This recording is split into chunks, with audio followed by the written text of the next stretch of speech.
Hey, good day to you. I am Todd. I am a regular dude walking in the Word. We are talking, we're moving through the book of Numbers and we're in chapter 11. Chapter 11, man, it is like a powerful chapter. It's got a lot of stuff in it. So we're going to actually take some time as we go through chapter 11, a good number of episodes, just focusing on some issues here, okay? Today it's entitled The Mixed Multitude. All right, and this is taken from Numbers chapter 11, verses 4 through 6. Just little short segments here. We're trying to keep the regular dude walking in the Word to 5 to 10 minutes, okay? In the past several episodes, we've gone for 15 minutes because it's hard to get, you have that whole thought pattern that's taken a whole chapter for it to be spelled out. But here, it's smaller sections in one chapter, and so we can focus on those small things. But it's called the mixed multitude. The mixed multitude in the NIV that I'm reading, and also the New Living that I also read, it doesn't say the mixed multitude. It says the rabble.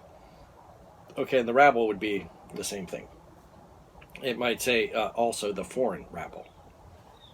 I think that's the way the New Living translated it.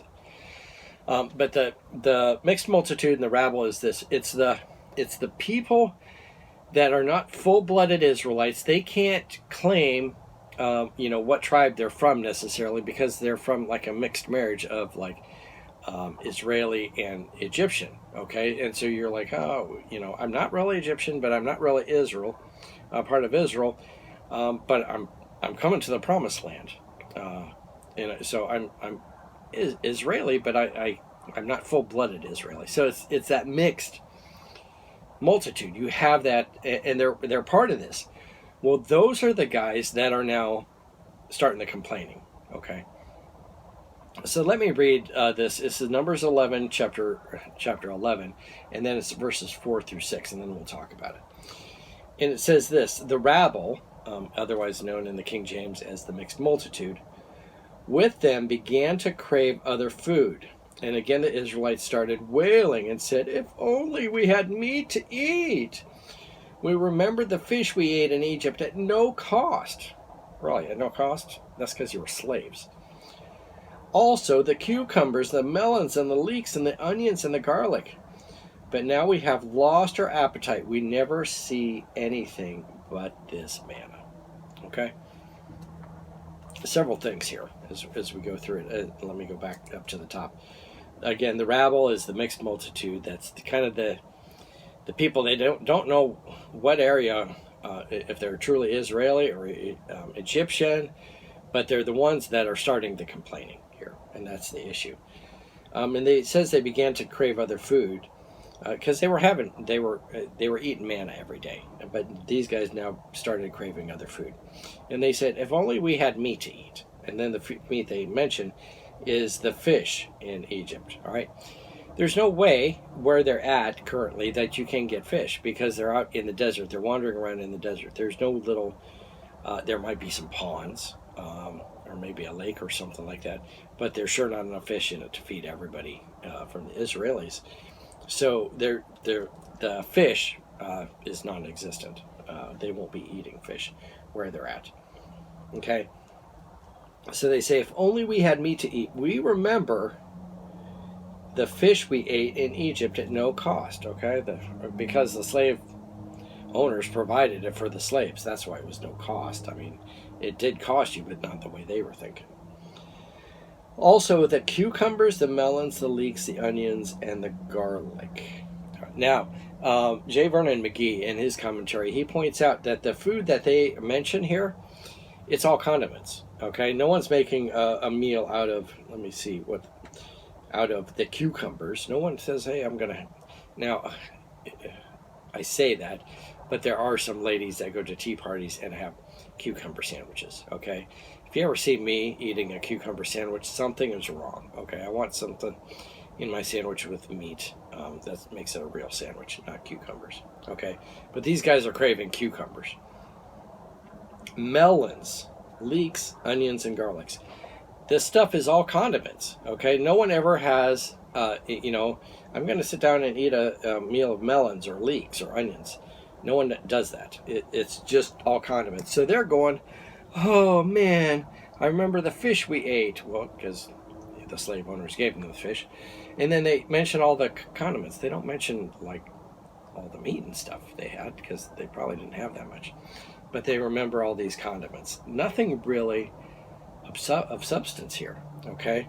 And it says in verses, but now we have lost our appetite. We never see anything but this manna. So they're tired of this manna, and they want they want the condiments. All right, is what they're after. So nothing, and the condiments don't provide the nourishment for you. If I eat, a bowl of these leeks or onions, let's say I have the leeks and onions together, I'm not going to grow up to be a healthy man. It's just part of this is the condiments there. What I want you to see here is this mixed multitude was the ones causing the problem. J. Vernon McGee had pointed it out very well in his commentary. This mixed multitude is similar to people in the church today, that they're not fully involved with the church. They've never made Jesus Lord of their life. They might have made a commitment to Jesus, but they haven't given their whole life to Jesus. And so they've got their foot in the world, and then they got the other foot in the church, and they're kind of wishy-washy. They're like, I'm a Christian today on Sunday, but the rest of the week, well, I want to go and do whatever I want to do. I want to spend time at the bar, maybe meet a new girlfriend, and so on. So they're wishy-washy, and they're not sure. If you were to ask them one day, they might be a Christian this day, they might be following the world the next day. All right. So they're wishy-washy, and they're the ones that are bringing out these complaints. And you'll find that in the church too. It's the wishy-washy ones that are like that, not fully committed to the Lord, that are going to be causing the problems, and because they're not fully following the Lord in the first place. And so they're the ones causing the problems. You as a Christian, well, if you're not a committed Christian, you need to become a Christian. But you as a committed Christian, if you see that, the wishy-washiness, you need to take that into account and go, you know what? They're wishy-washy, and they're the mixed multitude.